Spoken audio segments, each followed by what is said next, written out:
为什么中国文化里有出头的船子先烂这个观念？为什么搭便车效应在中国文化中如此的普遍？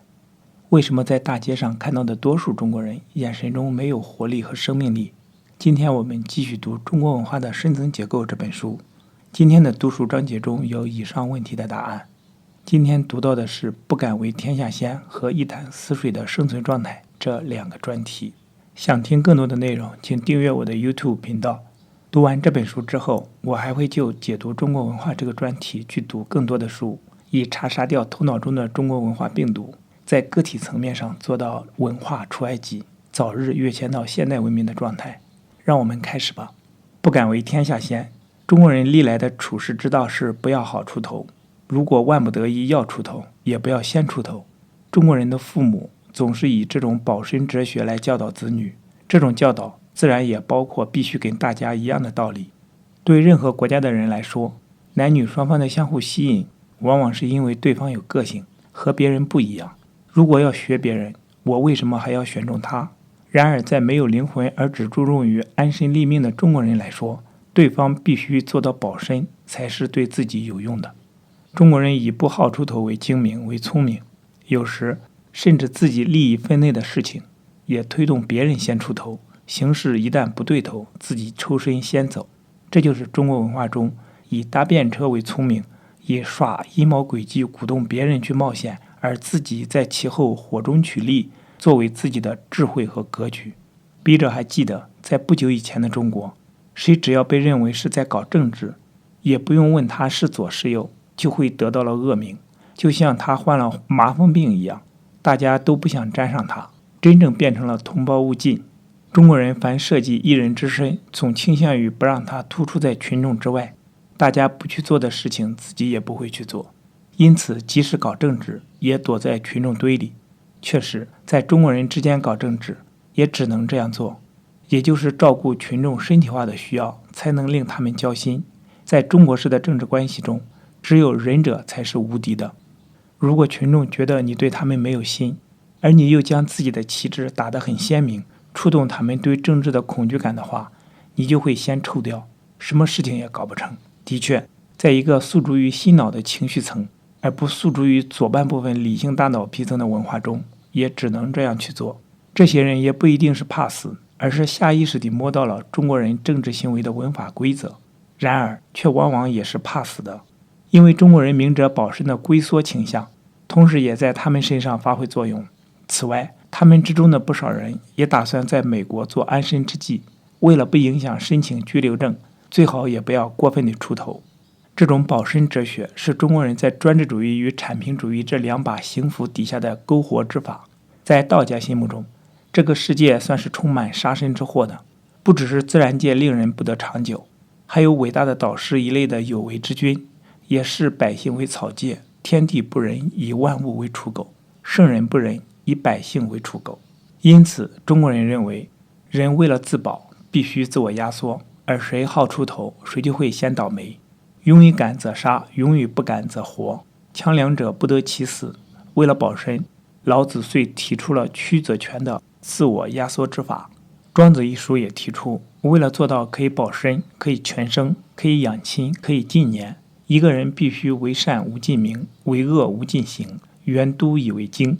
这一段的白话文的意思是，为了可以保养身体，可以保全天性，可以修炼精神，可以享尽天年，一个人必须做世人所谓的善事，却不去贪图名声；做世人所谓的恶事，却不至于面对刑炉的屈辱，沿着名誉与刑罚的缝隙间形成的道路走，遵循这条人生的正道。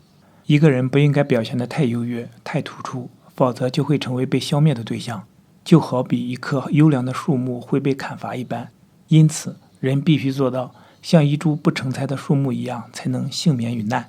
确实，中文里出头一字，就含有在大家都在齐头的状态下冒出了头的意思，因此就会成为被消灭的对象。为了避免这种灾难的发生，就必须造成自己的不成才，窝囊一点也无所谓。正所谓无用之用是为大用。这种不要有灵魂的事业，不要让自己发光发热，只为了保住臭皮囊，使它可以尽享天年的活命哲学，基本上是一种身体化的哲学，它的格调是十分低下的。因此，中西方哲学比较研究中最大的一场误会，就是把庄子哲学当作是存在主义，诚然，庄子讥讽在世俗中奔忙的人，而认为自己的境界高于他们。然而，存在主义者的超越世俗，是认为必须从跟大家一样的情况中撤出，自我的存在才会浮现。至于庄子，则提倡用使自己不成才的方式去保住自己的身体。因此，真正的存在主义者重灵魂，老庄哲学重身体，差别是一个在天，一个在地。此外，老庄哲学还向专制主义提倡弱民之术，他提倡小国寡民，让国家造成强大于社会的形式。他教导人富贵于婴儿，搞儿童化的无知无欲的状态。然而，他却同时又是一种老朽的老年化哲学。同时，只有灌输老百姓的怕死哲学，才能用死去威吓住他们。像这种一人的活命哲学与存天理灭人欲这类二人的死亡崇拜，其实是相辅相成的。因为要求一个人不要在生命中发光发热，只图保住臭皮囊，就是要他以死的方式去活。因此，这种好死不如赖活，其实也是一种慢性死亡。老庄哲学是中国文化深层结构的一个表现，因此，即使没有读过老庄的中国人，也普遍地表现出这种倾向。在中国人当中，可以碰到很多人教别人不要有个性，不要好出头，并且还洋洋得意地当作是一种高深的智慧去教导别人，说的是出头的船子先烂。对处于专制主义与产品主义双重行腐底下的中国人，我们也不能过分的苛求。确实，覆巢之下无完卵。在中国文化底下，如果还能产生完整性的人格，那就真的是一个奇迹。即使产生了这样的人，也会成为被众人摧残的对象。第二个专题，一潭死水的生存状态。中国人自我压缩人格的另一个表现，就是对世界采取静的态度。这里所谓的静，并不是吵闹的反义词。事实上，中国人是很吵闹的。在茶室中，西方人往往很静穆，而中国人则多半很吵闹。甚至在国内与台湾的图书馆中，笔者都会碰到管理员哗啦哗啦大声交谈的情形。在一个对人际关系是采取反射态度而不是内省态度的文化中，也必然如此。这里所谓的静，是指动的反义词。中国人是不好动的。在传统文化底下，父母从不鼓励小孩发展好奇心，而是教他们不要去冒险，不要动，不要乱问，对世界不要采取征服的态度，而是去顺从他，符合他。